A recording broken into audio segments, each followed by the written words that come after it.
Hello, good afternoon. So gusto ko yung batiin ng advance Happy New Year. So next year na tayo magkikita for our next vlog. So ano po ba ang mga natutunan natin today from Mass, and this will be our last vlog for 2023. Number one, Jesus is the light of all. Jesus is God's revelation. So, ilang beses na rin natin na-discuss to sa mga previous vlogs natin or sa mga previous na nabanggit ko po na sa mga messages ni God na talaga si Jesus ang revelation ni God. Talagang babalik po si Jesus in His own time to save us from all from sin, and syempre magkakaroon na rin po ng final judgment pag bumalik siya. Kaya lagi po natin tatandaan na lahat po ng mga ginagawa po natin sa buhay po natin ay talagang may consequences. At wala po tayong lusot sa Diyos sa mga ginagawa nating mga mali or kasamaan, hindi lang po para sa kapwa po natin at para rin sa sarili po natin. Kaya tandaan po natin na habang buhay pa po tayo, habang may panahon pa, let's strive to do good. Hindi lang para sa atin, pati rin po to others. Number two, this is for the parents. Parents are crucial in shaping their children's mission for God. So tama po yun kasi lahat naman po ng anak or lahat po ng mga may anak na po dyan or parent, ang anak po natin ay tumitingin talaga sila sa parents nila for being their own role model sa buhay po nila. Kaya nasa atin po talaga yung responsibility at yung strength na para tulungan sila i-shape kung ano man ang kanilang misyon, hindi lang para sa Diyos, at pati para po sa kabutihan ng kanilang buhay. Which brings us to number three, we come in this world with a mission, and we transition to eternal life after our mission has been fulfilled.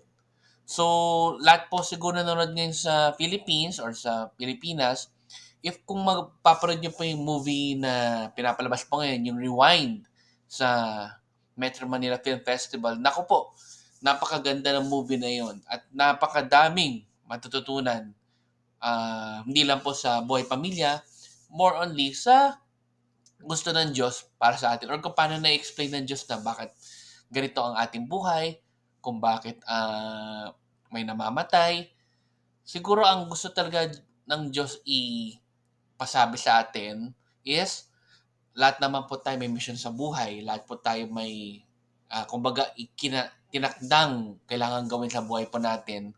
Kapag tapos na po yung mission na yon, talagang yun na rin yung time na magta-transition tayo or mamamalaya tayo. And syempre, hopefully, makapunta po tayo sa langit kasama ang Diyos. Ayan. So, ang Diyos, lahat po sa atin ay meron siyang talagang tinakdang mission na kapag na-fulfill na yon, talagang doon na po mag-end yung ating temporary na buhay po dito sa mundo, which is temporary lang. Ayan. So, ang talagang totoong eternal life is makasama ang Diyos in heaven.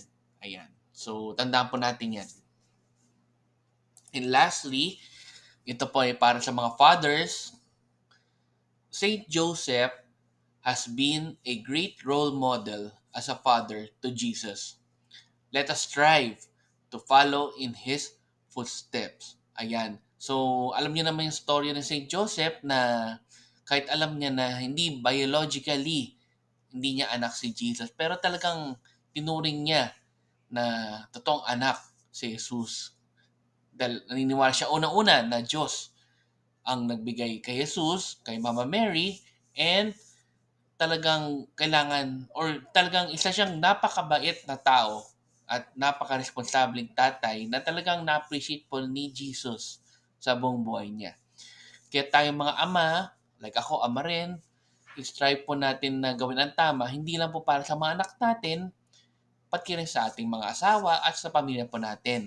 Para sa ngayon ay makita rin ng ating mga anak na tama rin naman po ang ginagawa po natin, plus tayo ay maging tamang role model po sa kanila. Ayan. So, ang ganda po ng mga messages ni God today. Lalo na, this is my last vlog before the year ends. Sana marami po kayo natutunan sa akin at sa mga messages ni God, and tuloy-tuloy pa rin nating i-proclaim kung ano ba ang mga good news ni God, kung ano man yung messages na ituturo niya sa akin sa pagsimba po natin, and sana po ma-share ko sa inyo ng maayos. And sana nga po, magkaroon po kayo ng a blessed New Year, makapagpahinga po kayo with your family, and lagi niyo pong tatandaan na talagang andyan yung Diyos po with us. Kailangan po natin talaga magtiyaga, magdasal, at laging humingi ng guidance sa Kanya. Okay? With this, let's end again with a simple prayer. In the name of the Father, and of the Son, and of the Spirit. Amen.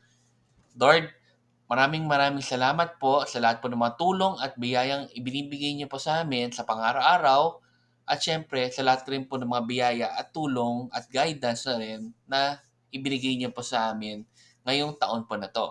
Sana po ay next year ay huwag po kayong magsasawa na tulungan po kami at lagi niyo po kaming i-guide sa mga buhay po namin. Always keep us safe with our families, and maraming salamat po talaga sa lahat. Amen. In the name of Father, Son, and Spirit. Amen. So, maraming salamat po ulit. God bless. And let's again with a simple Thanksgiving prayer. Daily thank you prayer. Lord, thank you very much for all the blessings that you are giving us every day. Thank you for our food, safety, security, guidance, and all your blessings. Please avoid us getting sick from all illnesses and forgive us for all our sins. Lord, I pray that all our hopes and dreams will come true in your own time. Again, Lord, thank you for all the blessings that you have given us. Amen.